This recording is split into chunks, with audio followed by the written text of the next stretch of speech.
مطلب تراویح بول لیجیے، پڑھ لیں اور یاد رکھیے تہجد جو نماز ہے یہ نماز ایک ہے، اس کے کئی نام ہیں. یہ وضاحت بہرحال اس میں رہے گی چونکہ تہجد اور وطر کا میں نے لیا، لیکن اب کوشچن آنسر میں لے لیتا ہوں اس کی وضاحت. عشاء کے بعد اگر 8 رکعت نماز پڑھ کے اس کے بعد وطر پڑھی جاتی ہے تو اس کو کہتے ہیں تراویح.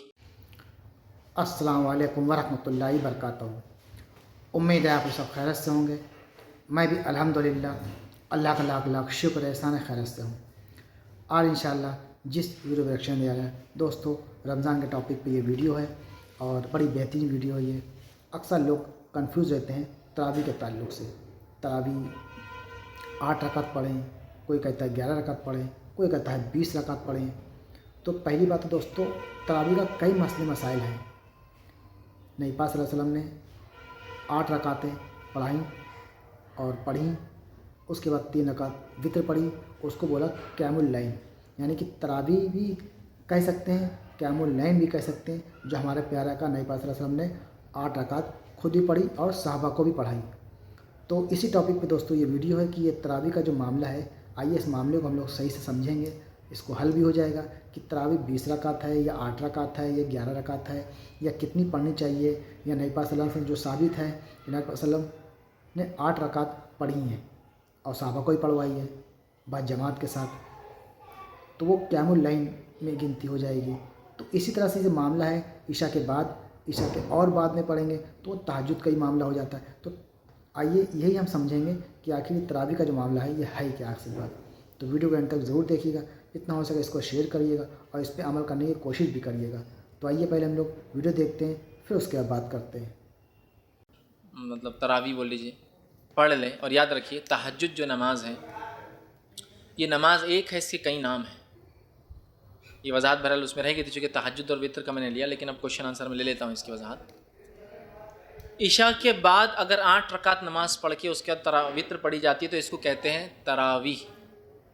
عشاء کے بعد رات کے کسی بھی حصے میں اگر 8 رکعت پڑھ کر 3 رکعت پڑھی جاتی ہے اس کو کہتے ہیں قیام اللیل.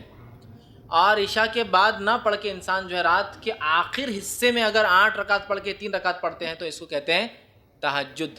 نماز ایک ہے، اس کے نام الگ الگ ہے، ورنہ لوگ بولتے ہیں وطر و تراویح الگ ہے 20 رکعت اور تہجد الگ ہے 8 رکعت. نہیں، یہ ایک ہی نماز ہے، اس کے وقت بدلنے سے نام بدلتا ہے. اس کی دوسری مثال دیتا ہوں، جیسے کہ صلاۃ الضحیٰ. صلاۃ الضحیٰ یہ نماز فجر کے بعد سورج نکلنے کے بعد شروع ہوتی ہے تو سورج کے زوال پہ جانے تک پڑھی جا سکتی ہے، اس کو کہتے ہیں صلاۃ الضحیٰ. ابتدائی بھی وقت میں پڑھی جائے تو اس کو کہتے ہیں اشراق، بعد میں کسی وقت پڑھی جائے زوال سے پہلے تو کہتے ہیں چاشت، اور زوال سے بالکل تھوڑا پہلے پڑھی جائے تو اس کو کہتے ہیں اوابین. نماز ایک ہے، کہتے ہیں صلاۃ الضحیٰ، ظہر سے پہلے ہوتی ہے. ظہر بولے تو الگ ضحیٰ ہے. یہ صلاۃ الضحیٰ ایک نماز ہے، 3 نام ہے اس کے وقت بدلنے سے. چاشت تو ویسے عربی نام بھی نہیں، فارسی نام ہے، چیم ہے ہی نہیں عربی میں، پھر بھی ہم بولتے ہیں، خیر کوئی مسئلہ نہیں بولنے. اسی طرح قیام اللیل جو ہے اس کے کئی نام ہیں. اگر فوراً عشاء کے بعد پڑھی جائے تو تراویح، رات کے کسی حصے میں پڑھی جائے تو قیام اللیل، اور آخر وقت میں پڑھی جائے تو تہجد. ٹھیک ہے، تو بہرحال وضاحت. تو بھائی نے کا سوال ہے کہ رات کی نماز انہوں نے اول وقت میں پڑھی، اس کو تراویح کہتے ہیں رمضان کے اندر. اب اس کے 8 رکعت کا 3 بھی پڑھ لی تو اب تہجد ہے کیا؟ تو یاد رکھیے اگر آپ کو رات میں الگ سے نماز پڑھنا ہے نفل، تو 8 رکعت جو آپ نے بعد میں پڑھی امام کے ساتھ، یا تو آپ اس کے لیے نیت نفل کی کر لیں، کیونکہ نفل نماز جماعت سے ہو سکتی ہے تو وہ نفل ہو جائیں گی، اور آپ رات کی وہ نماز تہجد کی شکل میں رات میں پڑھیں. یا آپ جو ہے پہلے 8 رکعت پڑھ لیں کہ اللہ وہ ہے چونکہ بعد میں اٹھوں گا نہیں اٹھوں گا کیا معلوم ہے، پڑھ لیں نیت سے کہ اللہ یہ میری رات کی نماز، اس کے بعد اٹھنے کے بعد آپ نفل پڑھ لیں. ٹھیک، یہ بھی ایک طریقہ، اور اس کے بعد وطر پڑھیں. یا آپ رات میں 8 رکعت پڑھ لیں اپنی تہجد یا تراویح یا قیام اللیل، اس کے بعد 3 رکعت وطر پڑھ لیں. لیکن اگر آپ اٹھ جاتے ہیں تو پھر نفل پڑھ لیں، چاہے 2 پڑھے، 4 پڑھے، 10 پڑھے، 20 پڑھے، 50 پڑھے، 100 پڑھے، وہ نفل نماز ہو جائیں گے آپ کی، آپ یہ کر سکتے ہیں.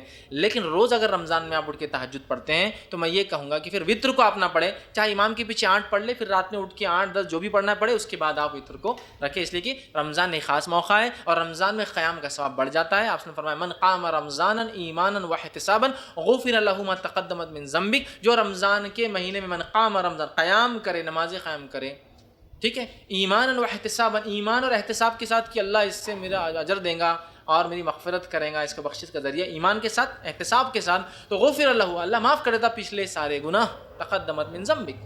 لہٰذا بہت فائدہ رمضان کی قیام کا. تو لہٰذا اگر آپ کرنا چاہیں تو 8 رکعت کے علاوہ بھی نفل آپ پڑھ سکتے ہیں. کوشش یہ کریں کہ وطر کو آپ آخر میں پڑھیں. اگر ڈر ہے کہ وطر میں اٹھ گیا تو نہ اٹھا تو کوئی مسئلہ نہیں، تو وطر پڑھ کے سو جائے، اٹھنے کے بعد پھر آپ اپنی صرف نفل نماز پڑھ لیں. جی السلام علیکم فیض بھائی.